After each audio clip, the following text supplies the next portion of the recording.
संजय दिना, तुमच्या बंदुकीत म्हणे प्रचंड गोळ्या आहेत आणि तुमच्याकडे तुम्ही गोळ्या बिळ्या मारायची तुम्हाला चांगलीच सवय आहे. 4-5 मर्डर वगैरे तुम्ही केलेले आहेत. ही चांगली गोष्ट आहे की तुम्ही ऑन इयर तुम्ही काय काय करू शकता आणि तुम्ही किती मर्डर केलेले आहेत हे तुम्ही ऑन इयर सांगितलं. आम्हालाही कळलं की भाजपला गुन्हेगार लोकांची किती गरज आहे आणि भाजपमध्ये किंवा एकूणच भाजपने जे टेस्ट ट्यूब बेबी म्हणून जन्माला घातलेले आहेत त्यांच्याकडे किती गुन्हेगार प्रवृत्तीचे लोक आहेत. पण संजय दिना, तुमच्याकडे कितीही गोळ्या असल्या आणि बंदूक असल्या तरी बंदुका चालवण्याची धमक आहे का नाही हे आम्ही पुरते ओळखून आहोत.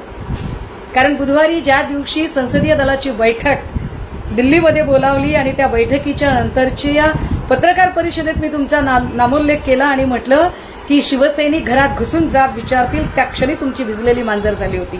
त्या क्षणी तुमची एवढी घाबरगुंडी उडाली होती की तुम्ही घाबरून फोन केलात अरविंदभाईंना. माझ्याकडे कॉल आहे बरं का तो अजून.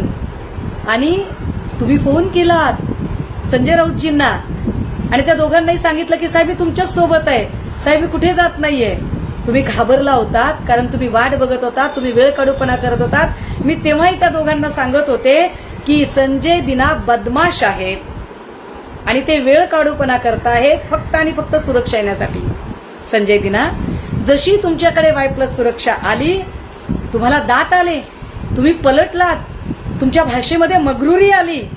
पण दिना, हे लक्षात घ्या संजय दिना, तुम्ही हे नीट लक्षात घेतलं पाहिजे की तुमची मगरुरी, तुमचा माज किंवा तुमची बदललेली भाषा ही तुमच्या अवतीभोवती असणाऱ्या Y+ सुरक्षेमुळे आहे. आमच्याकडे यातलं काहीही नसताना आम्ही कालही तितक्याच ताठमानेने बोलत होतो आणि आत्ताही तितक्याच ताठमानेने. आता परत एकदा तुम्हाला सांगते, तुम्ही तुमचा सगळा शस्त्र ताफा सगळा दारुगोळा सोबत ठेवा, तुमची सगळी Y+ सुरक्षा Z+ सुरक्षा सोबत ठेवा. ठिकाण तुम्ही सांगा, अगदी तुमच्या घराचा दिवाणखाना सुद्धा. ठिकाण तुम्ही ठरवायचं, स्थळ तुम्ही ठरवायचं, वेळ तुम्ही ठरवायची. सुषमा अंधारे निशस्त्र यायला तयार आहे. नुसतं बोलून नाही, जरा कृतीतही तुम्ही उतरवा.